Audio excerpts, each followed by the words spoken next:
Вітаю вас, друзі! Маємо сьогодні хороші новини. Цієї ночі у Ірані було атаковано низку військових об'єктів, і ніхто не знає, чому так сталося. Почему? А знаете почему?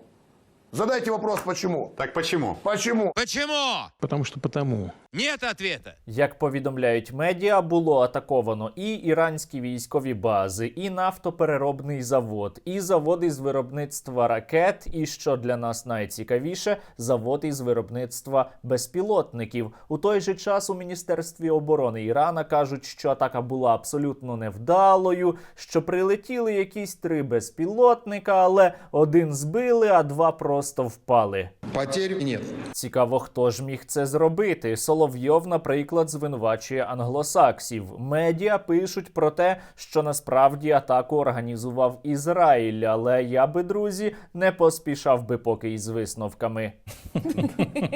Та це, друзі, далеко не усі хороші новини для нас, тому що одночасно відбуваються цікаві події між жабами та гадюками. Пригожин, той, який керує ПВК «Вагнер», хоче вбити Гіркіна. Пассу на его лицо. Якщо ви раптом усвідомили, що ваша русофобія недостатня, це означає, що вам просто зараз варто підписатися на мій канал, а ще варто натиснути лайк до цього відео та залишити під ним будь-який коментар, аби воно набрало якомога більше переглядів. І сьогодні будемо із вами говорити про ці прекрасні новини. Почнемо із Ірана. Абсолютно не секрет, що Іран допомагає Росії, так званій Росії, вести війну проти України. Постачає озброєння, зокрема. Отношения между Россией и Ираном динамично развиваются. Чимало атак проти нас із вами було здійснено за допомогою іранських безпілотників «Шахід-131» або «Шахід-136», які росіяни після отримання перейменували на «Гірань» або «Гірань-2». І хоча Іран сам заперечував спочатку, що він передавав ці дрони Росії, росіяни цього не приховували. То, что у нас сейчас называют Герань-2, это Шахид-136, да, это уже не секрет. Пізніше Іран був змушений визнати, що так, вони передавали Росії безпілотники, але начебто це було іще до повномасштабного вторгнення, але потім вони ці безпілотники знову росіянам постачали. І окупанти ще сподіваються отримати від Ірана ракети. Кроме беспилотников из Ирана мы можем получить баллистические ракеты. Наші союзники неодноразово казали про те, що вони планують перешкоджати постачанню зброї з Ірана до Росії. Але росіяни, у свою чергу, пропонували Ірану також допомогти. Наприклад, надати винищувачі. Может, мы Ирану можем чем-нибудь подсобить? Что Иран-то надо? От нас, что мы могли бы ему дать? А от один пропагандист із каналу Соловйова так взагалі пропонував допомогти Ірану із ядерними озброєннями, щоб Іран міг знищити Ізраїль. С ракетами, которые могут снабжаться ядерными боеголовками, достающими до Израиля. И тогда, может быть, заодно попроверяем ваш железный купол.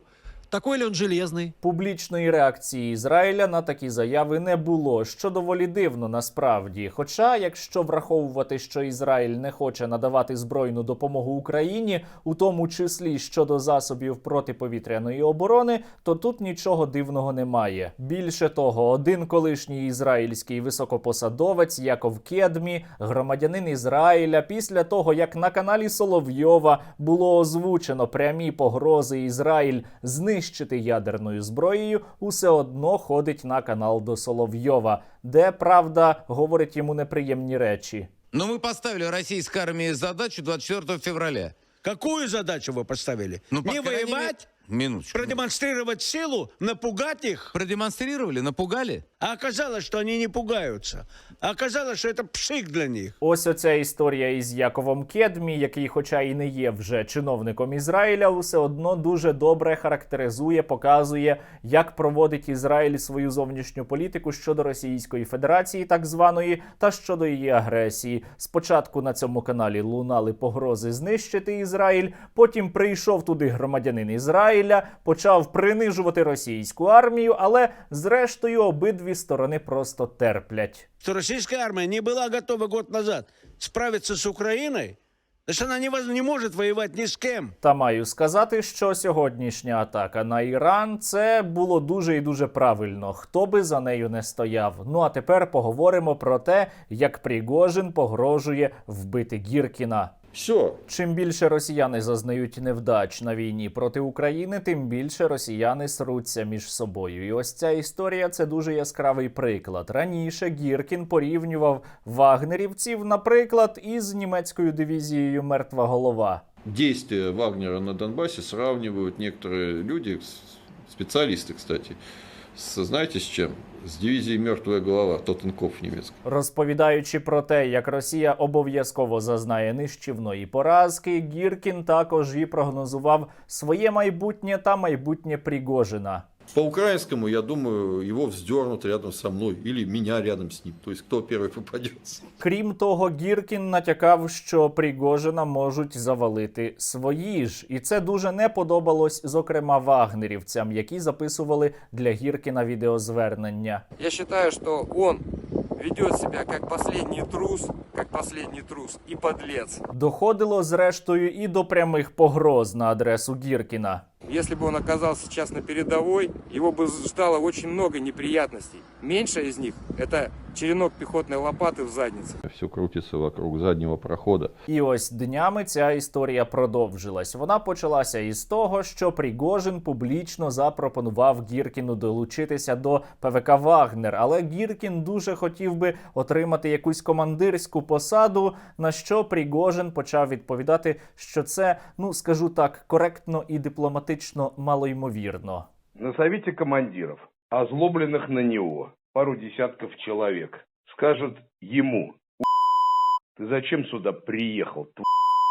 Потом зададут вопросы: зачем ты здав Славянськ? Історія про те, як Гіркіна пропагандисти і ось вже сам Пригожин звинувачують у тому, що він здав Слов'янськ, це історія взагалі дуже смішна. Тому що, наприклад, той же Соловйов у 14-му році казав, що ті, хто пішли зі Слов'янська, це великі герої, а зараз каже навпаки. Ополченцы, 3 месяца противостоящие превосходящему по силе и численности противнику, были вынуждены отступить, оставив Славянск и Краматорск. Зачем он отдал всю эту землю? Ему было нечем воевать? Злочинець Пригожин навіть почав звинувачувати у коментарі медіа Гіркіна у тому, що він начебто брав гроші у Ахметова, щоби втекти зі Слов'янська. Расскажи, как ты брал деньги у Ахметова для того, чтобы сбежать из него. Зрештою, Пригожин у тому ж коментарі, у якому він запрошує Гіркіна до ПВК «Вагнер», став йому відкрито публічно погрожувати. Ему эти вопросы будут задаваться еще и еще раз, возможно, с пристрастием. Пассу на его лицо. І ось Пригожин пообзивав Гіркіна, почав йому погрожувати, а потім такий каже: